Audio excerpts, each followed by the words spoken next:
கல்விக்குங்கன்னா மத்திய அரசு கொடுக்க வேண்டிய நிதியை கொடுத்துக்கிட்டு இருக்கிறாங்க. நேற்று கரூர் பொதுக்கூட்டத்தில் பேசும்பொழுது சொன்னேன், மாநில அரசு தன்னுடைய பட்ஜெட்டில் கல்விக்காக ஒதுக்கக்கூடிய பணம் 44,000 கோடி. கடந்த 4 ஆண்டுல மட்டும் 1,53,000 கோடி தமிழக அரசு பட்ஜெட்ல கல்விக்கு ஒதுக்கி இருக்கிறாங்க.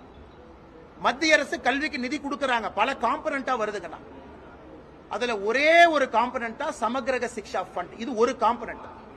அந்த 2,000 கோடி ரூபாய் நாம் என்ன சொல்றோமோ அது தமிழகத்திற்கு கொடுக்கப்பட வேண்டிய கல்வி நிதி இல்லைங்கண்ணா. தமிழகத்திற்கு கொடுக்கப்பட வேண்டிய பல கல்வி நிதிகள்ல அதுவும் ஒரு நிதி, அப்படிதான் பார்க்கணும். அதை இவங்க அப்படியே பொய் பேசி மாத்தி அந்த 2,000 கோடி ரூபாய் மொத்தமாக தமிழ்நாட்டிற்கு கல்விக்கு கொடுக்கறாங்க. இதை விட்டு வேற பணமே மத்திய அரசு கொடுக்கல. மத்திய அரசு கொடுக்கக்கூடிய பல நிதி கல்விக்கான நிதியில ஒரு பதி சமகிரக சிக்ஷா.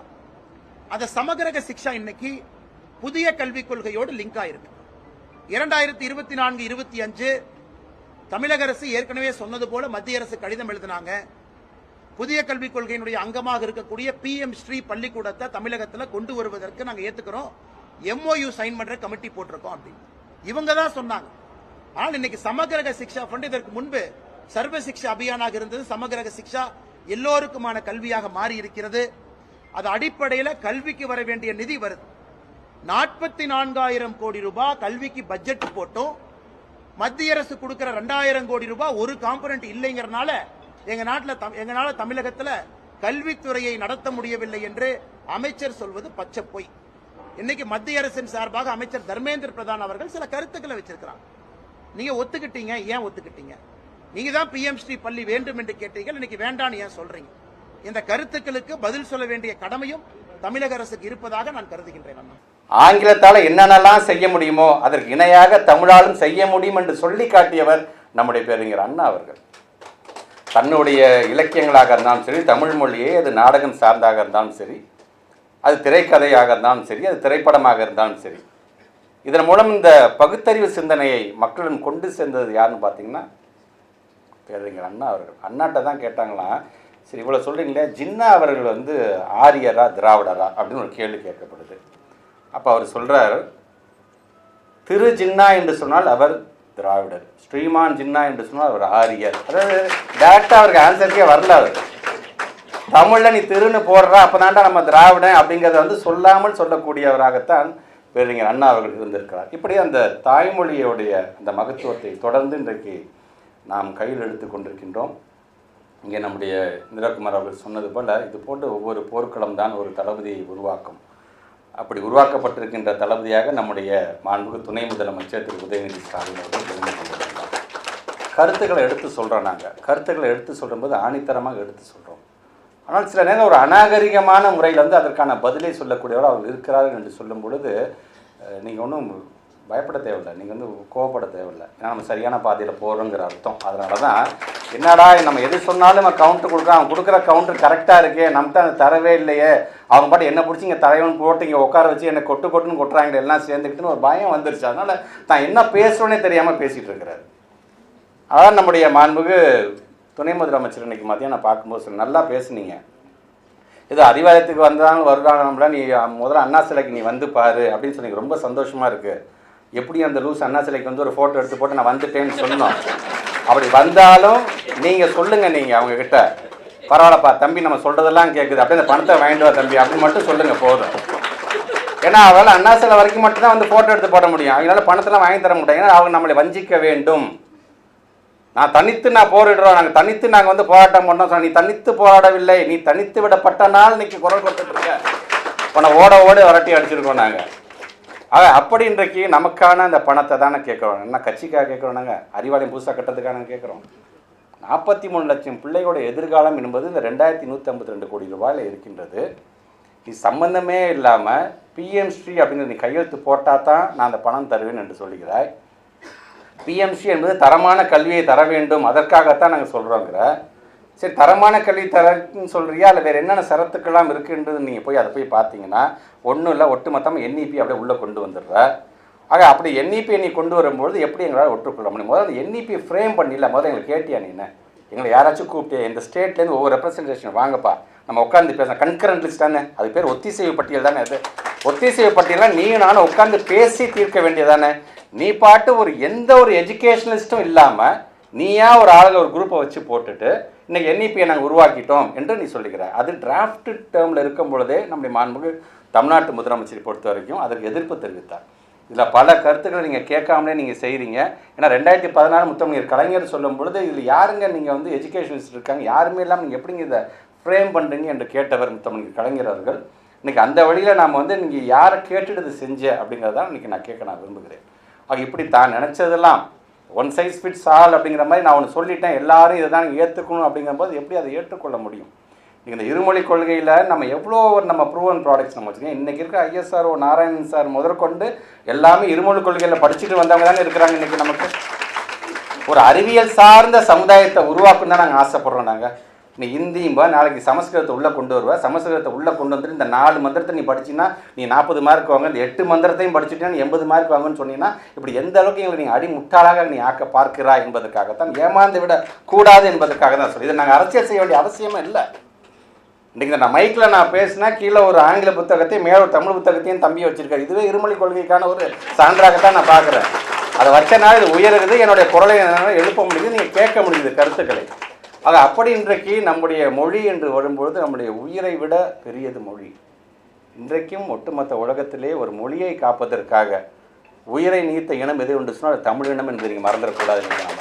இன்றைக்கி நாம் இவ்வளோ சொஃபஸ்டிகேட்டடாக இருக்கோம், அப்படி பேசுகிறோம், தெம்பாக இருக்கோம், வெள்ளையும் சொல்லியும் போட்டுட்டு வரோம் அப்படின்னு சொன்னால் இதுக்கெல்லாம் சில தியாகிகள் காரணம். அந்த தியாகிகளை நம்ம மறந்துடக்கூடாது என்றைக்குமே.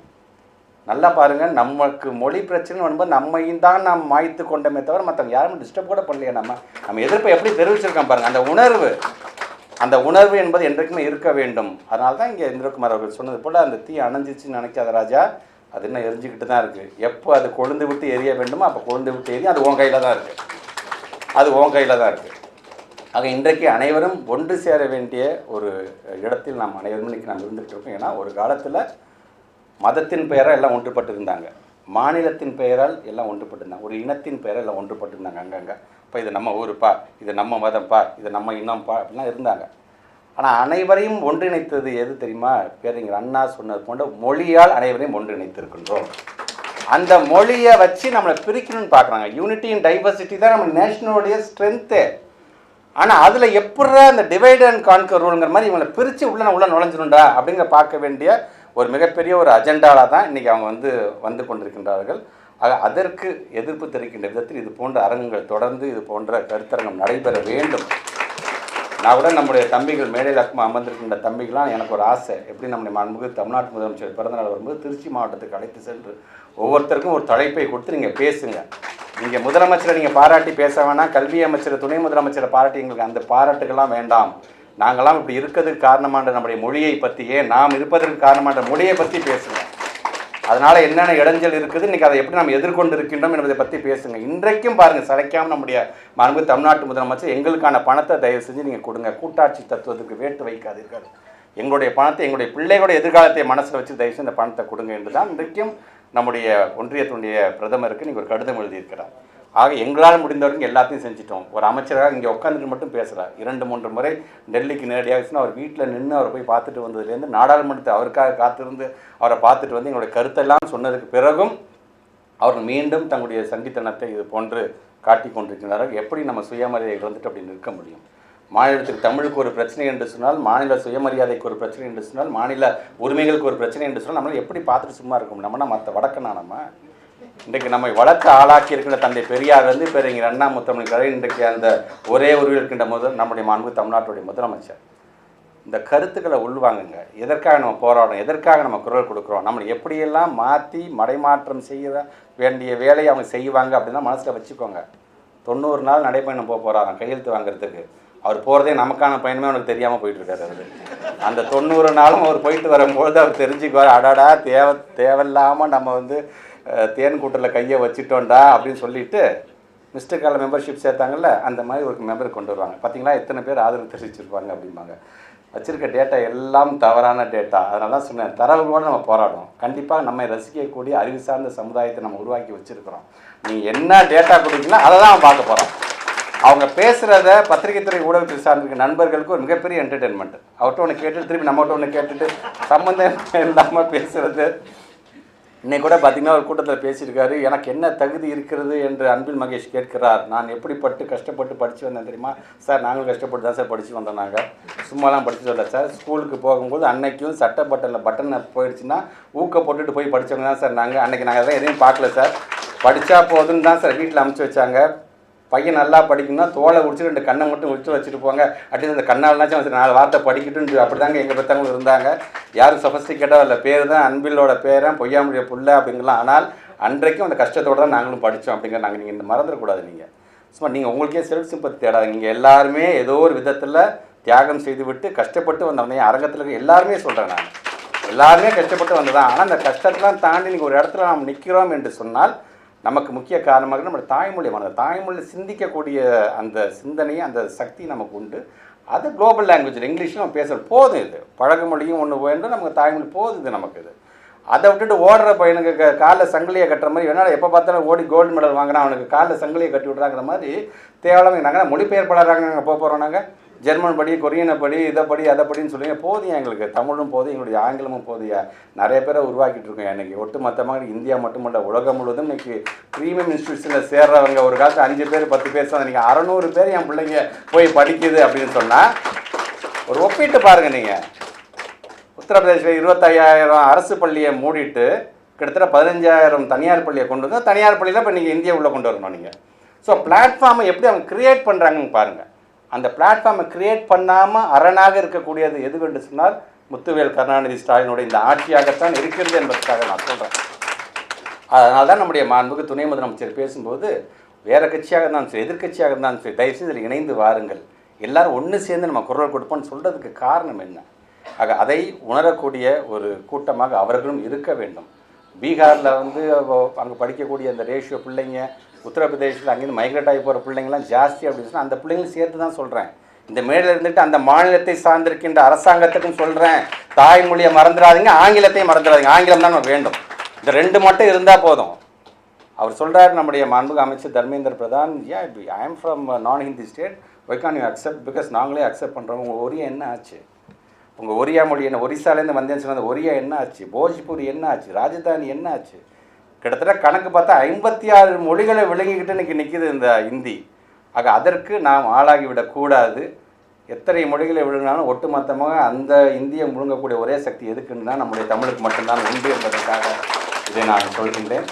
ஆக வருகை தந்திருக்கு நீங்கள் இந்த கருத்தை உங்கள் ஸ்டைலில் போய் சொல்லுங்கள். உங்களுடைய நெய்பர்ஸ்கிட்ட சொல்லுங்கள், உற்றார்கள்ட்ட உட்காந்து சொல்லுங்கள், குடும்ப நண்பர்கள்ட்ட பேசும்பொழுது இதை பற்றி பேசுங்க. அது உங்கள் ஸ்டைலில், இங்கே ஒவ்வொருத்தருக்கும் ஒவ்வொரு ஸ்டைலில் நீங்கள் பேசுவாங்க. நீங்கள் உங்கள் ஸ்டைலில் இதை எடுத்து சொல்லுங்கள். ஏன்னா இதெல்லாம் ஒரு ஆர்கானிக்காக இது ஒன்று தன்னெழுச்சியோடு இது பேசுகின்ற பொருளாக இது இருக்க வேண்டும் என்பதற்காக சொல்கிறேன். நமக்கு ஆயுதம்லாம் தேவையில்லை. நமக்கு ஆயுதம் எது தெரியுமா? நிற்கிறாங்க பாருங்கள், இந்த பிரஸ் அண்ட் மீடியாஸ், இவங்க தான் நமக்கான ஆயுதங்கள். நம்மளுடைய கருத்து சரியாக இருக்குது என்று சொன்னால் மக்கள்கிட்ட கொண்டு போய் சேர்க்கிறது பார்த்தீங்கன்னா இவங்களாகத்தான் இருப்பார்கள். இவர்களை நல்ல விதத்தில் பயன்படுத்துங்கள். அதே போன்று மேடையில் இருக்கின்ற நம்ம தம்பிகள், நான் ஏற்கனவே சொன்ன இயக்கத்தையே நடத்தி கொண்டிருக்கின்ற தம்பிகளாக இருக்காங்க பார்த்தீங்களா, அவ்வளோ விமர்சனம் வரும். அவங்க அப்படி பேசுவாங்க ஒவ்வொருத்தரும், கொள்கை எதிரிகள்லாம். ஆனால் தோணுன்னா நீ போடா, சொல்கிறத சொல்கிறேன், என்கிட்ட தரவுகள் இருக்கடா, என் தரவுகள் பேசுண்டா அப்படின்னு இருக்காங்க பார்த்தீங்களா, இந்த தம்பிகளை உயர்த்தி